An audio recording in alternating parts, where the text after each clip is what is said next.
Gálatas 6 dice así. Vamos a leer los primeros 5 versículos. Hermanos, si alguno fuere sorprendido en alguna falta, vosotros que sois espirituales, restaurarle con espíritu de mansedumbre, considerándote a ti mismo, no sea que tú también seas tentado. Sobrellevad los unos la carga de los otros, y así cumplir la ley de Cristo. Porque el que se cree ser algo, no siendo nada, a sí mismo se engaña, así que cada uno someta a prueba su propia obra, y entonces tendrá motivo para gloriarse solo respecto de sí mismo y no en otro. Porque cada uno llevará su propia carga. Bueno, estos 5 versículos que acabamos de leer están todos en un contexto, no lo podemos separar para interpretar distintas cosas, ¿no? Así que, pero viene del capítulo 5 el contexto. En el 5 vimos que el espíritu hace guerra contra la carne y los dos se ponen entre sí para que no hagamos lo que queremos, y que eso manifiesta las obras de la carne y da un listado, pero el fruto del espíritu es tal. Y dice, pero los que son de Cristo han crucificado la carne con sus pasiones y deseos, y si vivimos por el espíritu, andamos también por el espíritu. Verso 26 del 5. No nos hagamos vanagloriosos, irritándonos unos a otros, envidiándonos unos a otros. ¿Qué es ser vanaglorioso? ¿Perdón, cómo? Más o menos, sí. Claro, sí, busqué, en realidad no sabía muy bien yo que era vanaglorioso. Y él lo dice, según Wikipedia, es el orgullo que se manifiesta en que otras personas, vos quieres que otras personas a vos te admiren y te vean a vos como que sobresalís. Eso, le gustar sobresalir, ¿no? Pero la raíz de todo eso es el orgullo. Entonces, Pablo dice, no sean vanagloriosos, no se exalten a ustedes mismos, porque si se exaltan, se van a irritar unos a otros y se van a causar envidia unos a otros. Entonces, después va a explicar esto que acaba de decir en el versículo 26, de no ser vanagloriosos, del 6.1 al 6.5. Y dice, hermanos, si alguno fuere sorprendido en alguna falta, o sea, algo que sea la palabra para falta es deslizarse, apartarse de la verdad, vosotros que sois espirituales, restaurarles con espíritu de mansedumbre, considerándote a ti mismo, no sea que tú también seas tentado. Bueno, entonces lo que Pablo está diciendo en este versículo es, bueno, si vos ves que alguno se ha apartado, se ha caído, en cualquier cosa, puede ser en algunas de las cosas que ha dicho que son las obras de la carne, como, qué sé yo, ira, malicia, disensiones, contiendas, cualquier tipo de pecado, ¿no? Si alguno se ha apartado, vos que sos espiritual, con espíritu de mansedumbre, y lo contrario de ser vanaglorioso, con mansamente, vos vas a tener que venir y tratar de restaurar a esta persona. Y dice algo importante, considerándote a ti mismo, no sea que tú también seas tentado. Reina Valera lo pone así como algo futuro, pero en realidad está en un presente continuo. O sea, vos hacés esto y considerate, examinate, mirate a vos mismo, no seas que sea tentado a qué. Bueno, lo que dice en el versículo 26, del capítulo anterior, a exaltarte a vos mismo, ser vanaglorioso. ¿Sí? Cuando restaures a alguien, no te exaltes a vos mismo, hacelo con humildad. Eso es lo que está diciendo en este versículo. Ahora, yo me puse a pensar, porque Pablo le dice a ustedes que son espirituales.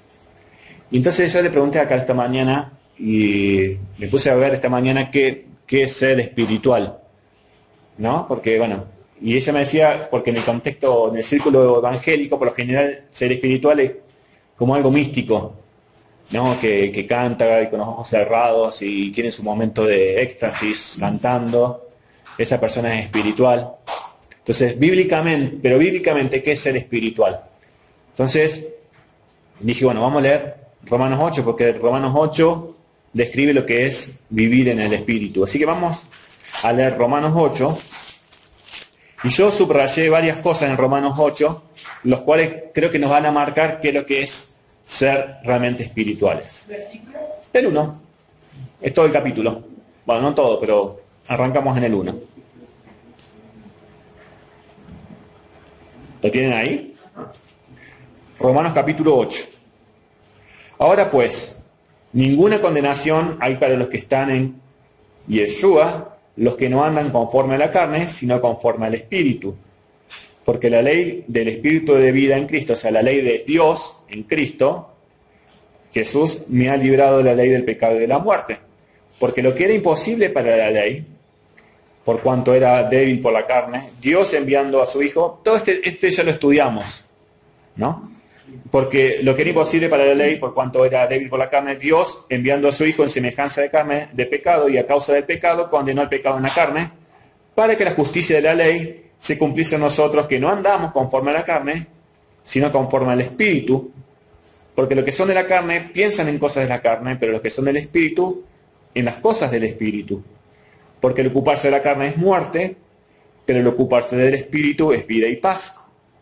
Por cuanto los designios de la carne son enemistad contra Dios, porque no se sujetan a la ley de Dios, ni tampoco pueden. ¿Qué sería designio? Porque los deseos de la carne, lo que piensa la carne, los pensamientos de la carne, ¿sí? No se sujetan a la ley de Dios ni tampoco pueden. O sea que el estar en la carne, ya que te está dando acá una pista, es no sujetarse a la ley de Dios, ¿no? Y los que viven en la carne no pueden agradar a Dios. Mas vosotros no vivís según la carne, sino según el Espíritu, si es que el Espíritu de Dios mora en vosotros. Y si alguno no tiene el Espíritu de Cristo, no es de él. Pero si Cristo está en vosotros, el cuerpo, la verdad, está muerto a causa del pecado, mas el Espíritu vive a causa de la justicia.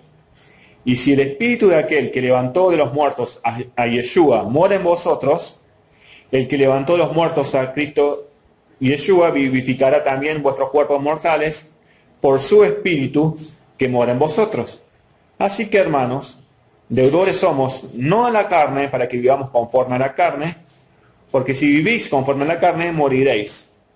Mas, si por el Espíritu hacéis morir las obras de la carne, viviréis. Porque todos los que sean guiados por el Espíritu de Dios, estos son hijos de Dios. Pues no habéis recibido el espíritu de esclavitud para estar otra vez en temor, sino que habéis recibido el espíritu de adopción, por el cual clamamos, Abba, Padre. Y el Espíritu mismo da testimonio a nuestro espíritu de que somos hijos de Dios, y si hijos, también herederos, herederos de Dios y coherederos con Cristo, si es que padecemos juntamente con Él, para que juntamente con Él seamos glorificados. Versículo 26. Y de igual manera el Espíritu nos ayuda en nuestra debilidad, pues que hemos de pedir como conviene, no lo sabemos, pero el Espíritu mismo intercede por nosotros con gemidos indecibles. Mas el que escudriña los corazones sabe cuál es la intención del Espíritu, porque conforme a la voluntad de Dios intercede por los santos. Entonces, lo que hice yo fue, bueno, en este pasaje que acabamos de leer, remarqué características que hace el Espíritu en la vida de un creyente. Y, bueno, versículo 5, por ejemplo, pensar en cosas del Espíritu. Versículo 6, ocuparse de las cosas del Espíritu. Versículo 7, sujetarse a la ley de Dios. Versículo 13, hacer morir las obras de la carne. Versículo 14, ser guiado por el Espíritu de Dios. No vivir en temor, sino poder clamar Abba, Padre. Y versículo 26 y 27, lo último que leímos es orar en el Espíritu. Ahora, bueno, es fácil, listo. Estas cosas es ser espiritual, listo, pasemos a otra cosa. Y después me puse a pensar, bueno, ¿qué significa el primer ítem? ¿Qué significa pensar en las cosas del Espíritu? Entonces, bueno, empecé a buscar algunos versículos que nos indiquen qué es pensar en el Espíritu. Y bueno, el primero que encontré fue Filipenses 4:8, ¿no? Por lo demás, hermanos, todo lo que es verdadero, todo lo que es honesto, todo lo que es justo, todo lo puro, todo lo amable, todo lo que es de buen nombre, si hay virtud alguna, si hay algo digno de alabanza, en esto pensar. Bueno, entonces acá nos da una pista de que es pensar en las cosas del Espíritu, ¿no? Básicamente acá dice esto y ya puse acá abajo, es lo contrario de pensar en las cosas de la carne o las cosas de este mundo. Bueno, ¿y qué es las cosas de este mundo? Bueno, nosotros sabemos en qué ocupamos nuestra mente, ¿no? Sí.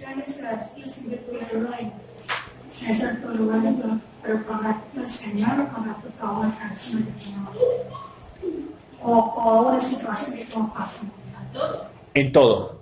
Abarca todo. Porque cuando dice en esto pensar, claro, puede decir todo lo verdadero, entonces porque uno puede elegir pensar también en cosas que no son verdad, son mentiras. Lo que no es honesto, uno puede elegir pensar en este momento ser honesto o pensar cómo curará a alguien.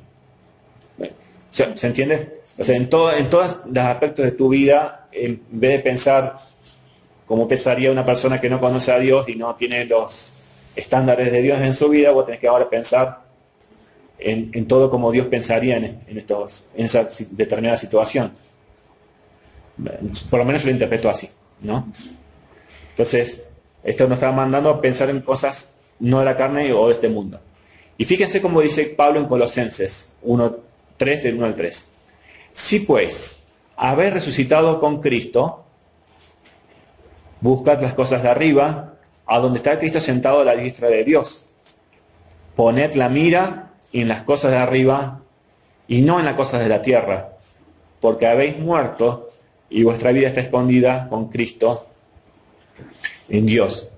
Entonces también parte de pensar en las cosas del Espíritu es pensar en las cosas de arriba, en lo que nos espera, en lo porvenir, en las promesas de Dios, en lo que realmente somos, y no enfocar nuestros pensamientos y nuestras miradas en los anhelos de este mundo, lo que está diciendo Pablo acá, ¿no? Porque es muy fácil poner nuestra mirada en lo que, bueno, esto es lo que yo quiero hacer cuando se me reciba, yo quiero tener esto, casarme con esta persona. Está bien pensar todas estas cosas, ¿no? Pero a veces nuestro foco, nuestro punto es en las cosas de esta tierra. Y no olvidamos que nuestro objetivo no está en esta tierra ni en lo que podemos adquirir acá, sino está en las promesas de Dios, en la cual está por venir, lo cual es eterno, porque este mundo es pasajero, pasa, pero lo que está por venir es eterno y a eso tenemos que pensar, ¿no? ¿Qué más? Mateo 15:19 dice esto, porque del corazón salen los malos pensamientos, los homicidios, los adulterios, las fornicaciones, los hurtos, falta de testimonio, blasfemias, ¿no? O sea que todo el mundo tiene un corazón que dice Jeremías, que no tiene solución. Dice Jeremías que bueno, un corazón que es malo.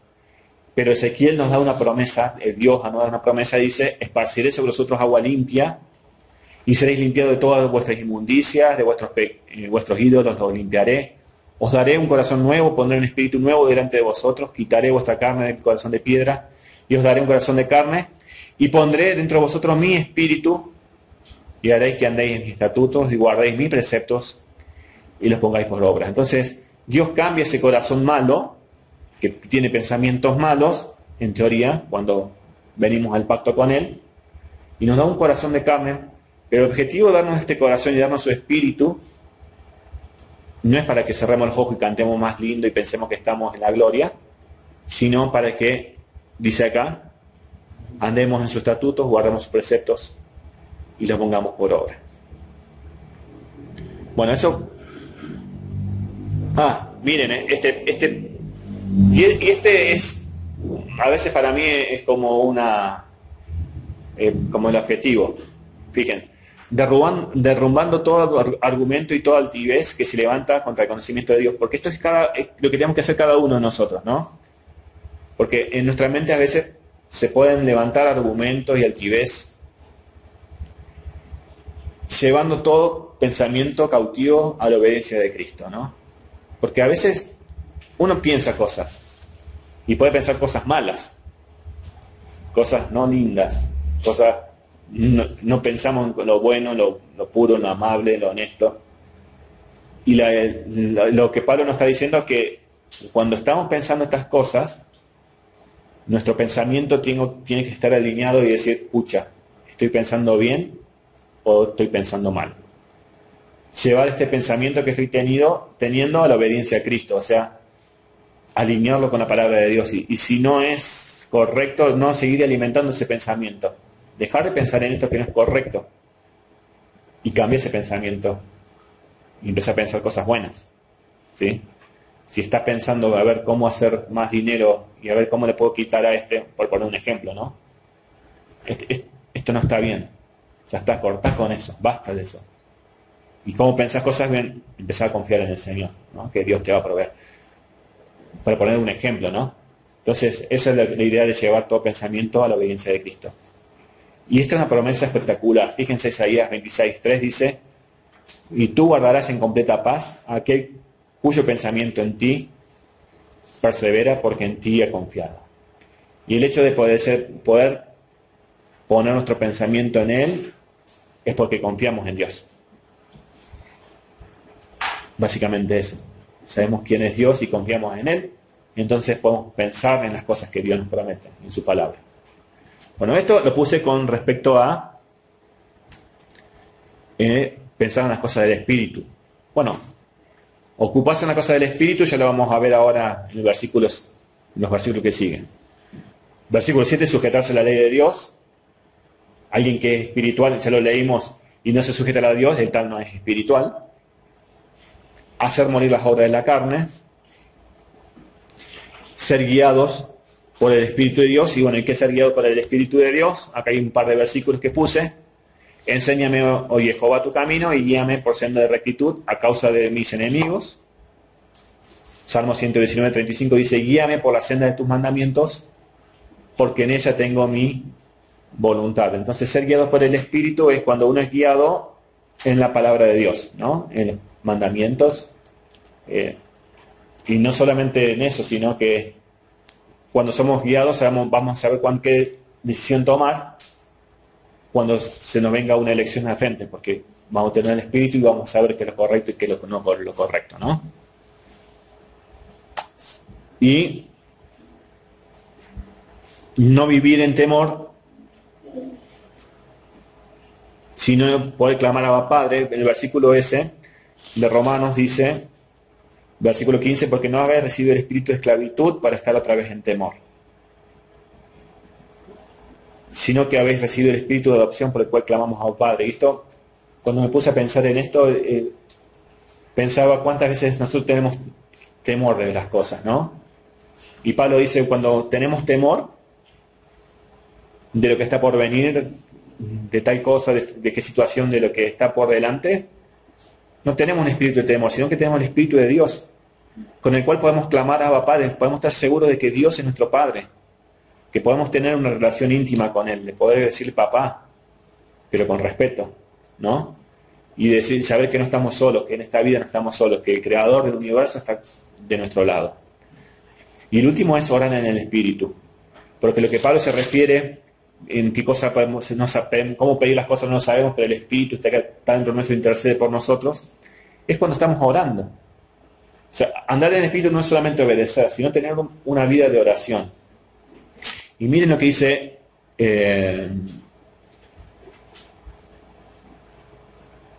Efesios 6:18, orando en todo tiempo, con toda oración y súplica en el Espíritu, velando en ellos con toda perseverancia y súplica por todos los santos. O sea, y está orando en todo tiempo. ¿Cómo hacemos para orar en todo tiempo?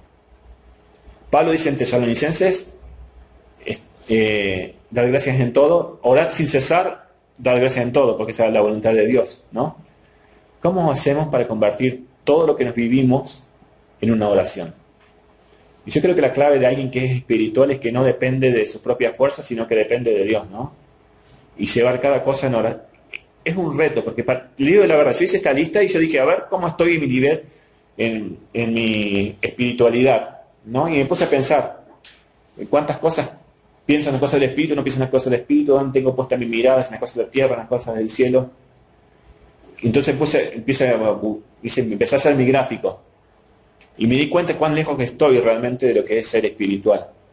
Y cuando llegué a este punto de la oración, Bueno, yo creo que la mayoría que tratamos acá oramos, ¿no? Pero tener una vida de oración no significa orar a la mañana o orar a la noche cuando me voy a dormir, o orar al mediodía por los alimentos. Sino estar todo tiempo en oración, es como que estar en todo tiempo pendiente de Dios. Llevar todos nuestros motivos a Dios.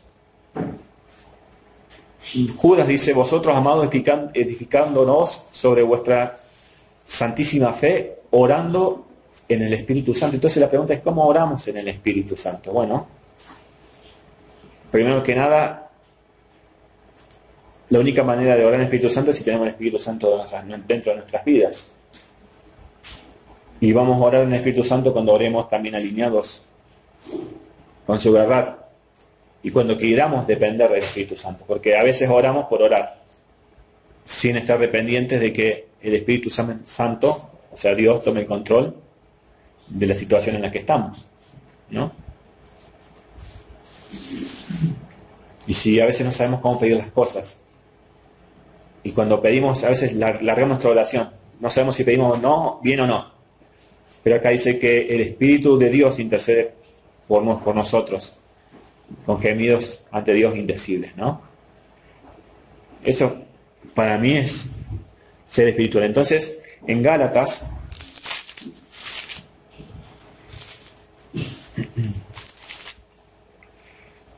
ustedes que son espirituales, es aquellos que realmente están en esto. Y no hay manera de que la persona espiritual, que alguien que sea orgulloso sea espiritual. Porque el que es orgulloso siempre va a buscar su propia gloria, pero el que es espiritual, lo que Pablo quiere decir acá en el versículo que acabamos de leer, no va a buscar su propia gloria, sino que va a buscar la gloria de los demás y la gloria de Dios. Entonces, es un reto esto. O sea, no se hagan vanagloriosos, dice, sino que cuando alguien esté en falta y ustedes ven que necesita ayuda, no vayan ustedes como acá vengo yo a salvarte, sino vayan con humildad. Y tengan cuidado de no ser vanagloriosos, está diciendo, ¿no? Versículo 2, 6:2. Sobrellevad los unos las cargas de los otros. Y tenemos que prestar atención a esta palabra cargas, porque más adelante va a mencionar de vuelta cargas, pero es otra palabra, ¿sí? O sea, ustedes que son espirituales, sobrelleven las cargas. O sea, cuando está hablando de cargas, sobrellevar la carga de los unos de los otros, no está en este contexto. No está hablando si esta persona tiene alguna necesidad, ustedes vayan y es algo obvio que tenemos que hacerlo, ¿no? Si alguien, Pablo mismo dice, si alguien sufre, todos sufrimos. Si alguien está contento, todos nos alegramos. O sea, es un reto, es algo ya sabido, ¿no? Pero lo que Pablo está diciendo acá es con respecto al versículo 1, que está hablando de cuando alguien está pecando, camina con él en esa situación. Ayúdalo a salir, ¿sí? A eso se refiere, lleva el peso que tiene aquella persona de esta situación que está viviendo para que pueda salir adelante. Y termina diciendo, y así cumplir la ley de Cristo. Bueno, con respecto a la ley de Cristo, hay mucho que decir. Digo, a ver, vamos a ver lo que dicen nuestros hermanos, los evangélicos, para decir, a ver qué es la ley de Cristo. Encontré de todo. Y como por ejemplo, bueno, que Cristo ya clavó la cruz la ley en la cruz del Calvario y puso su nueva ley, y la ley de Cristo es, listado así: el bautismo, la Santa Cena, ir y predicar el Evangelio. Bueno, le resumieron 3-4 mandamientos así, ¿no? Del Nuevo Testamento. Esa es la ley de Cristo para muchos. Otros ya van un poquito más profundo y dicen, bueno, la ley de Cristo es ama a Dios el primer mandamiento es amar a Dios con todas tus fuerzas y a tu prójimo como a ti mismo. Esa es la ley de Cristo. Entonces dice, Dios abolió la carga del Antiguo Testamento y nos dio ahora la ley del amor. El amor, amar a Dios y amar al prójimo. Cosa que está un poco errada, porque ¿cómo amamos a Dios sin la ley? Primera Juan, que dice, en esto sabemos que amamos a los hijos de Dios cuando amamos a Dios y guardamos sus mandamientos. Entonces, ¿cómo vamos a amar a Dios sin guardar sus mandamientos? Y Dios definió qué es amar al prójimo cuando guardamos su ley, porque cuando no le robamos, cuando no mentimos, cuando no adulteramos, cuando no deseamos las cosas de nuestro prójimo, estamos amándolo. Cuando no movemos el lindero de nuestro terreno para robarle un poco de terreno, cuando le damos el Shabbat para que descanse. Todas estas cosas son como demostramos Dios definió lo que es el amor. A eso, ¿no? Entonces, cuando acá el apóstol Pablo está definiendo, y así cumpliréis la ley de Cristo, no está hablando de que Cristo tiene una nueva ley, porque Cristo dijo, mis palabras no son mías, sino del Padre que me envió. ¿Sí? O sea, mismo Yeshua es el mismo Dios, o sea, ambos son la misma ley. Lo que está diciendo acá el Pablo tiene que ver con esto. Yeshua dijo, un mandamiento nuevo doy, que os améis unos a otros. Ese mandamiento que os améis unos a otros ya estaba. Lo nuevo es, como yo he amado, que también os améis unos a otros. El mandamiento es que, como Dios nos amó, como Yeshua nos amó. Y Yeshua dijo, no hay mayor amor que este, que alguien ponga su vida por su prójimo, ¿no? Porque sin duda yo pondría mi vida por mis seres queridos. Pero yo no sé si pondría mi vida por otro, que no es mi familia, ¿no? Y Yeshua tuvo la máxima expresión de amor a Dios y la máxima expresión de amor hacia nosotros y al dar su vida. Y Yeshua quiere que nosotros hagamos esto. Entonces, cuando Pablo menciona esto, y así cumpliré la de Cristo, porque cuando nos llevamos la carga y ayudamos a levantar a nuestro hermano que está caído, demostramos el amor de Dios viviendo en nuestros corazones. A eso se refiere, ¿no? El amor, la ley de Cristo. Versículo 3. Porque el que cree ser algo no siendo nada, así mismo se engaña. Y el poner la palabra porque, automáticamente te lleva a lo que vine diciendo anteriormente, de llevar las cargas unos a otros, de no vanagloriarnos. ¿Sí? Porque si vos no te vanaglorias, si vos sos humilde, ayudas a restaurar a los otros, tenés cuidado de no caer en el orgullo. Entonces, porque, voy a explicar, si vos no sé, porque todas estas cosas no las tenés que hacer, porque el que cree ser algo en sí no es nada. ¿Sí? Nadie es mayor que nadie acá. O sea, vos no te puedes creer que sos mayor que algo. Romanos dice, digo pues, por la gracia que me es dada, que cada cual que esté con vosotros no tenga más altos conceptos de sí que el que debe tener, sino que piense de sí con cordura, conforme a la medida de fe que Dios repartió a cada uno. Si vos tenés tal habilidad, no te creas mayor que nadie. O sea, por la gracia de Dios sos lo que sos y podés hacer lo que podés hacer, no por tu propia fuerza, no por tu propia intelecto que podés llegar a tal punto, es por la gracia de Dios. Y Pablo está diciendo esto, ¿no? Mantenerte con perfil bajo. Así que cada uno someta a prueba su propia obra y entonces tendrá motivo de gloriarse solo respecto a sí mismo y no en otro. O sea, a ver, si vos ayudaste a alguien a levantarse y a salir adelante, está diciendo, no lo hagas con vanagloria, no lo hagas con orgullo, entonces vos te vas a poder gloriar en las cosas que hiciste por vos mismo y no en las cosas que hiciste por los otros, lo que está diciendo. Versículo 5, porque cada uno llevará su propia carga. Y díganme ustedes, lean el versículo 2, dice, sobrellevar los unos las cargas de los otros. ¿Y qué dice en el versículo 5? Porque cada uno llevará su propia carga. ¿No es como que se está contradiciendo? Pareciera, ¿no? Pero en griego es otra palabra. Y la palabra de la carga tiene que ver con lo que tiene que llevar uno, con la obra que tiene que llevar uno adelante, con su propia responsabilidad. Entonces, porque cada uno va a ser responsable, cada uno va a ser responsable de las cosas que tiene que hacer en el cuerpo de Cristo, lo que está diciendo acá. ¿Sí? Entonces, del 1 al 5 es más o menos mismo tema. Tomando el versículo 26. Ahora es versículo 6.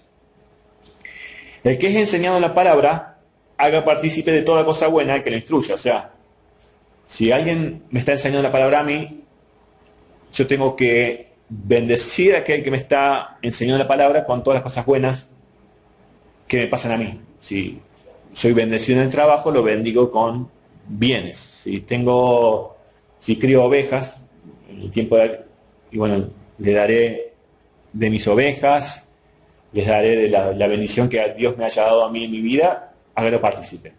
Hay un proverbio que dice, compra la verdad y no la vendas.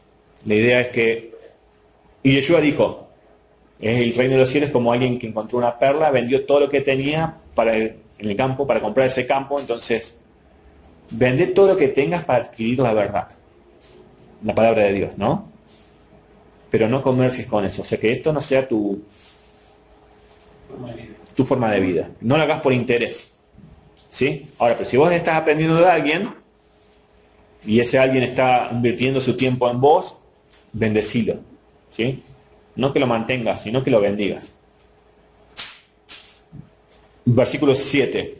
No os engañéis, Dios no puede ser burlado, pues todo lo que el hombre sembrare, esto también segará, porque el que siembra para su carne, de su carne segará corrupción, mas el que siembra para el espíritu, del espíritu segará vida eterna. Y lo que leía, cuando yo leía esto, yo leía, bueno, el que si sembramos, bueno, hay varias, está lo de la prosperidad, dice, sembrá con tu diezmo y vas a sembrar 10 veces más, cosechar. Ahora es tiempo de sembrar porque pronto vamos a cosechar la bendición del Señor, y pongan sus ofrendas, y todos dicen, eso es decirle el texto lo que no está diciendo. Otra cosa es, como yo lo interpretaba antes, es bueno, el que vive pecando, y lo cual es cierto, ¿no? Si vos sos alcohólico, no podés pretender tener una familia estable, un matrimonio estable, una familia feliz, porque va a estar condicionada por tu alcoholismo, ¿no? O si sos drogadicto, qué sé yo. Nuestras actitudes van a hacer que cosechemos cosas en nuestra vida, lo cual es verdad. Pero lo que está hablando Pablo acá no es de eso, sino lo que viene hablando de que si vos sos partícipe y alguien te está enseñando, hace partícipe con tus bienes por todo lo que Dios te bendice. O sea, comprá, invertí en tu conocimiento de la palabra de Dios. Es lo que está diciendo. Porque si sos amarrete y no te interesa, bueno, entonces vas a cosechar las cosas de la carne, porque vos no vas a saber las cosas que son de Dios, del Espíritu. Entonces vas a sembrar cualquier cosa, vas a cosechar cualquier cosa. Pero si vos realmente querés cosechar cosas del Espíritu, cuando coseches y empiezas a conocer más la palabra de Dios, más el resultado es que el que siembra para el Espíritu va a segar vida eterna. O sea, lo que cosechemos para aprender más de Dios y más de su palabra va a tener una bendición, porque todo esto, lo espiritual es eterno y lo de la carne es temporal. Versículo 9. No nos acasemos de hacer el bien, porque a su tiempo segaremos y no desmaseamos. Así que, según tengamos oportunidad, hagamos el bien a todos, y mayormente a los de la familia de fe. Y esto sería como la conclusión de lo que viene diciendo todo el capítulo 6, ¿no? Versículo 11, así se terminamos. Mirad con cuán grandes letras os escribo de mi propia mano.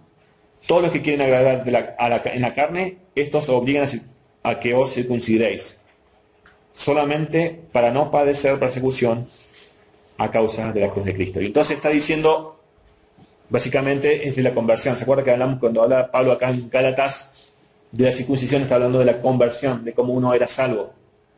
Y todos aquellos que dicen, Pablo acá dice, todos los que dicen que ustedes se circunciden, no lo hacen porque sí, sino porque no quieren padecer persecución por causa de los propios judíos que estaban ahí. O sea, queremos estar en paz, circuncídense. Si no quieren predicar la cruz de Cristo. Pero Pablo dice, pero ni aun los mismos que se circuncidan guardan la ley, pero quieren que vosotros os circuncidéis para gloriarse en vuestra carne, para ver cuántos conversos tienen. Dice, pero lejos esté de mí gloriarme, sino en la cruz de nuestro Señor Jesucristo, porque en el mundo me he crucificado a mí, y yo el mundo.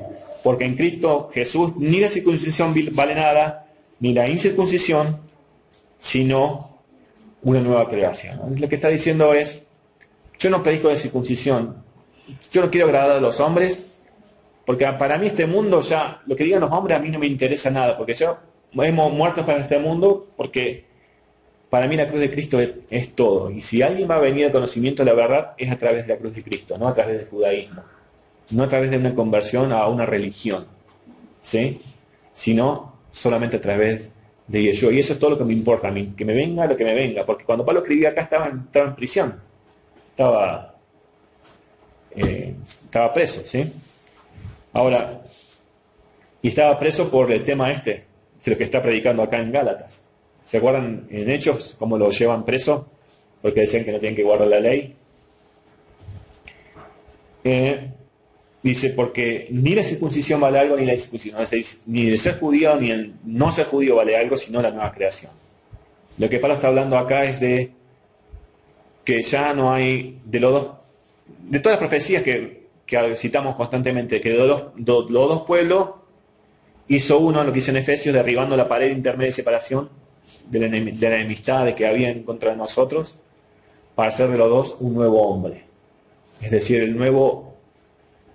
el armar de nuevo el pueblo de Israel, que Dios había mandado a la dispersión, y que los mismos hombres, los mismos judíos habían puesto leyes para que los que quieren ser salvos tengan que venir a través de ellos. Ya no es eso. Ahora ya no es ni judío ni no judío, es todo a través de la obra de Cristo que venimos a ser parte del pueblo de Dios.